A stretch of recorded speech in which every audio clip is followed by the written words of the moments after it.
Здравствуйте, я Адильян, это новости ревью на НТК, и начнем выпуск с Алматинского кинофестиваля, который в самом разгаре.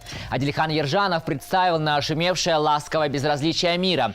Кто забыл, напомню, что сначала он показал ленту в Каннах, но что творилось у нас, это, конечно, жесть. Народ смотрел фильм на полу.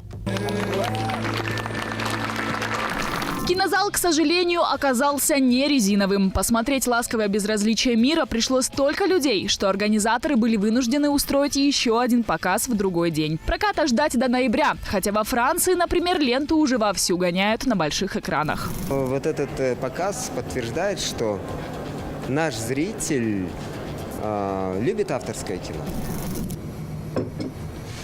Ласковое безразличие мира. Ласковое безразличие мира. Картину также покажут в Китае, и все благодаря участию в Каннах. Канны – это чемпионат мира по кинематографу, и там участие в особом взгляде это дает возможность быть просмотренным практически всем ведущим дистрибьюторам, продюсерам. Производственный бюджет $30 000, и фильм уже окупил в 3 раза себя, благодаря продаже дистрибьютору. И прокат впереди, да. Также фильм победил на международном кинофестивале в Казани, а исполнителя главной роли Куандыка Дюсимбаева отметили за актерское мастерство. Теперь о сюжете. Лента рассказывает о парне и девушке, приехавших в мегаполис из аула. Для меня это фильм о борьбе с системой. То есть наши главные герои, они пытаются сохранить свои ценности.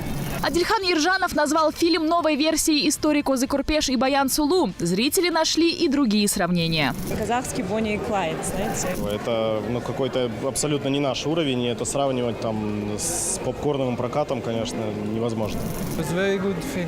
Хороший фильм, я насладился просмотром. Полностью с ним согласна. Я под большим впечатлением. История не прокатная, история, как и любое другое авторское кино, она немного против нашей реалии. Я пойду. А ты обратно скоро? Не знаю.